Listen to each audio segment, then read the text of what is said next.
Singa adalah raja padang rumput. Gajah adalah penguasa daratan. Sedangkan aku adalah jagoan yang tak berani mereka ganggu. Karena aku adalah seekor musang madu yang tak peduli hidup dan mati. Penjelajah waktu yang akan melawan jika tak terima. Darah petarung yang mengalir di dalam tulang kami tidak mengizinkanku menjalani hidup dengan damai. Setiap hari kalau tidak sedang berkelahi, pasti sedang dalam perjalanan untuk berkelahi. Meskipun tidak bisa menang, aku harus menamparkan lawan 2 kali dengan keras. Ayahku bahkan mendidikku sejak kecil. Kelak tak peduli bertemu makhluk apapun, harus maju dan melawannya. Nyawa boleh hilang, tapi harus membuat lawan tunduk padaku. Sampai suatu hari, aku tak sengaja ditangkap oleh manusia. Mereka melemparku ke kebun binatang terbuka sebagai hewan peliharaan tontonan. Tapi harga diri dalam tulangku tak mengizinkanku untuk menyerah begitu saja. Saat itu sebuah suara notifikasi terdengar di benakku. Selamat host telah berhasil mengaktifkan sistem pertarungan tingkat dewa. Hadiah skill pukulan mengamuk. Selanjutnya selama host aktif mencari lawan untuk berkelahi, akan terus-menerus mendapatkan berbagai macam hadiah. Seketika semangat bertarung berkobar di dalam hatiku. Ini adalah kesempatan bagi klan Musang Maduku untuk mengharumkan nama leluhur. Aku harus memanfaatkannya dengan baik. Saat itu, sebuah batu tepat mengenai kepalaku. Aku melihat dengan jelas. Ternyata seekor monyet sedang berjongkok di atas gunung buatan. Dia bahkan menatapku dari atas ke bawah dengan ekspresi mengejek. Meskipun bahasaku berbeda dengan primata, tapi aku yakin ini adalah sebuah provokasi. Emosiku langsung tak tertahankan. Aku menggeram sebagai peringatan pada monyet kurang ajar itu. Saat ini semakin banyak pengunjung yang berkerumun menonton. Monyet itu sepertinya juga merasakan niat bertarungku. Dia melompat turun di bawah tatapan semua orang. Sambil menyeringai dan mengayunkan tinjunya dia berlari ke arahku. Melihat itu aku langsung tertawa gembira. Benar-benar kebetulan sekali. Aku sedang pusing di kebun binatang. Tidak bisa mendapatkan poin. Ada saja makhluk yang tidak tahu diri datang menantang. Monyet yang baik sekali. Langsung saja ku hajar. Kemudian aku membuka mulut lebar dan menerkam monyet itu. Melihat monyet itu nekat menantangku, para pengunjung di luar pagar langsung heboh. Bahkan para penjaga pun ikut panik. Buru-buru mengumpulkan staf untuk bersiap menyelamatkan. Hanya dalam sekejap, aku langsung menggigit monyet yang menyerang itu. Cakar depanku yang tajam, mencakarnya dengan membabi buta. Monyet itu kesakitan hingga tak bisa melawan. Hanya bisa menghindar sambil merintih. Tapi mana mungkin aku melepaskan monyet kurang ajar ini begitu saja. Dengan sekuat tenaga tubuhku membantingnya keluar.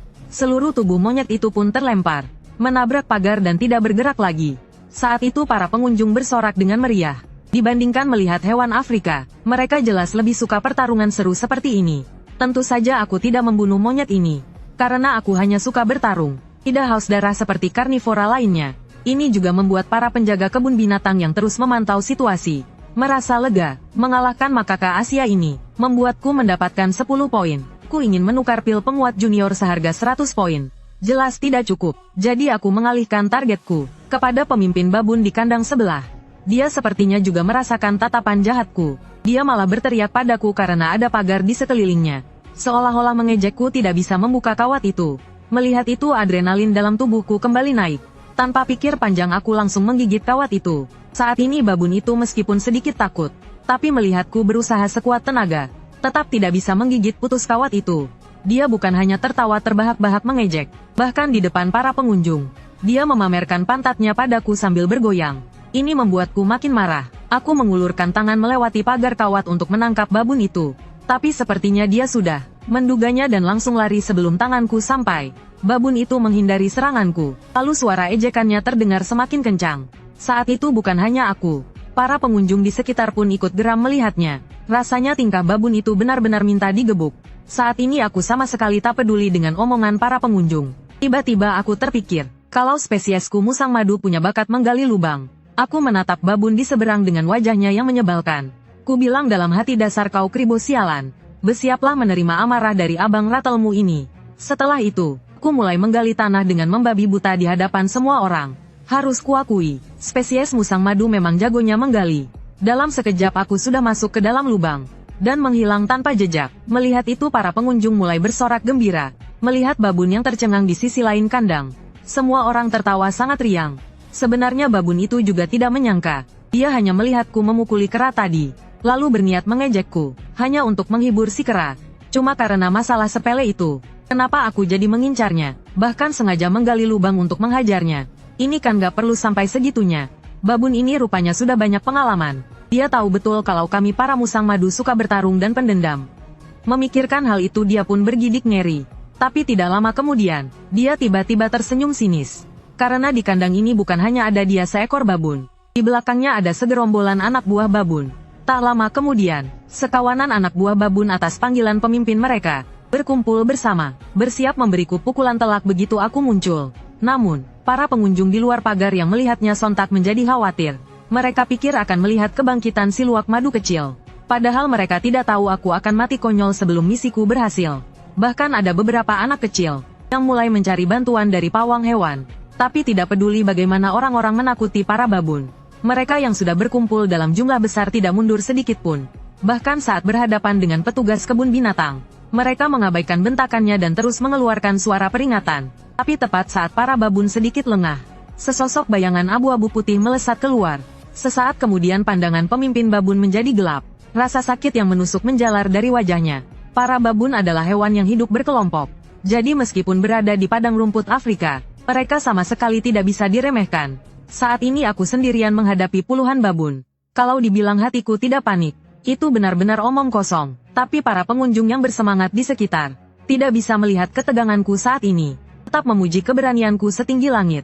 Pemimpin babun yang kutendang memegangi kepalanya. Seketika menjadi sangat marah. Dia berpikir bagaimana caranya menjaga wibawa di kalangan para babun. Apa yang akan dipikirkan oleh saudari bintang dari kandang kiri? Bagaimana aku bisa bergaul dengan saudari monyet dari kandang kanan? Mengikuti auman marah dari si pemimpin babun.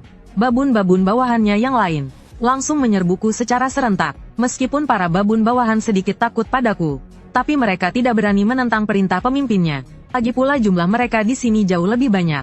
Bahkan jika satu ekor menggigit sekali saja sudah bisa membunuhku. Jadi mereka tidak takut lagi. Melihat itu aku pura-pura tetap tenang. Padahal sebenarnya hatiku sudah panik bukan main. Aku memang suka bertarung, tapi bukan berarti aku bodoh. Dengan kondisi saat ini, aku sama sekali tidak bisa mengalahkan semua babun dalam sekejap. Sepertinya aku harus mengalahkan rajanya terlebih dahulu. Kemudian kilatan dingin muncul di mataku. Aku tiba-tiba melesat ke depan pemimpin babun, dan langsung melancarkan serangan ganas. Seketika aku merasa seluruh tubuhku dipenuhi kekuatan. Aku mengangkat tangan dan menamparkan pemimpin babun itu. Lalu terdengar suara plak tamparan mendarat. Pemimpin babun itu langsung terlempar. Melihat pemandangan ini, para pengunjung sangat terkejut. Apakah ini kekuatan sejati seekor musang madu? Atau musang madu yang satu ini punya bakat luar biasa? Sepertinya, hari ini bisa melihat pemandangan legendaris seperti ini di kebun binatang. Setelah itu, para pengunjung memberiku tepuk tangan meriah atas keberanianku. Namun setelah melihat bos mereka terlempar, mereka yang susah payah mengumpulkan keberanian, anak buah babun yang menyerbuku itu ciut lagi. Mereka semua langsung berteriak dan lari tunggang langgang. Melihat ini aku sebenarnya berniat melepaskan babun-babun kecil ini. Tapi setelah mengalahkan pemimpin mereka sistem hanya memberiku 20 poin. Aku pun langsung marah besar. Lagi pula hajar satu sama saja. Hajar semua juga sama saja. Memikirkan hal ini, aku langsung mengejar para babun yang kabur ke segala arah. Aku mengejar mereka. Melihat itu gerombolan babun semakin panik. Mereka tidak menyangka dewa kematian ini malah mengejar mereka. Mereka semua berdoa agar tidak menjadi target pertamaku. Lalu berteriak dan lari lebih cepat lagi. Setengah jam kemudian, aku yang kelelahan berhenti mengejar sisa-sisa babun itu, dan mengalihkan targetku pada si pemimpin yang terluka parah. Kali ini si pemimpin babun langsung ketakutan setengah mati. Dia buru-buru bersujud menunjukkan tanda menyerah. Aku terhadap hewan yang sudah tidak punya niat bertarung, tentu saja tidak tertarik lagi. Jadi aku berbalik dan berjalan menuju kandangku sendiri. Saat melewati bukit buatan, monyet resus yang duduk di atasnya buru-buru melompat turun, dan berteriak, "Ei, padaku." Suaranya terdengar seperti sedang menjilat. Hewan primata di dua kandang ini sudah kutaklukkan. Kalau mau terus mendapatkan poin, aku harus pergi menaklukkan kandang lain. Bertarung 2 kali berturut-turut, cukup menguras banyak tenagaku juga. Sekarang aku bisa tidur dengan tenang di kandang ini. Pada saat yang sama, di 2 kandang di sebelah kandang babun, juga tinggal seekor singa dan seekor citah. Aku menerobos masuk ke kandang babun. Adegan saat aku menghajar mereka sampai tunduk dan memohon ampun, tentu saja juga terlihat. Meskipun perbuatanku memang membuatnya sedikit tidak senang, tapi bahkan saat makanan langka sekalipun, mereka hewan karnivora ini tidak mau berurusan dengan seekor ratel. Apalagi sekarang tidak perlu khawatir soal makanan dan minuman. Selain itu, pertahanan kami para ratel sangat kuat. Bahkan, singa jantan dewasa butuh beberapa jam untuk mengalahkan seekor ratel. Buang-buang waktu saja, dagingnya juga tidak enak. Mereka lebih baik mati daripada melakukan hal yang melelahkan dan tidak ada untungnya ini. Malam harinya aku terbangun dari tidurku. Baru saja mau mencari akar pohon untuk buang air. Aku mendengar suara auman singa. Aku tiba-tiba tertegun, lalu sangat gembira. Singa adalah pemuncak rantai makanan di padang rumput Afrika. Kalau bisa mengalahkannya, pasti bisa mendapatkan banyak poin. Singa di luar kebun binatang untuk sementara tidak bisa aku lawan. Tapi yang di depan mata ini bisa aku lawan. Sambil berpikir begitu, tatapanku juga menembus kandang babun. Perlahan menuju ke kandang singa di sebelah. Mungkin karena naluri hewan, singa yang sedang tertidur juga merasakan sinyal bahaya. Dia tanpa sadar melihat ke arahku. Dan melihatku yang tadi siang menjadi pusat perhatian. Sedang menatapnya lekat-lekat. Hei kepala datar, lihat apa kau? Lihat lagi. Percaya tidak aku akan menggigitmu sampai mati. Namun aku sama sekali tidak mengerti arti perkataan singa itu.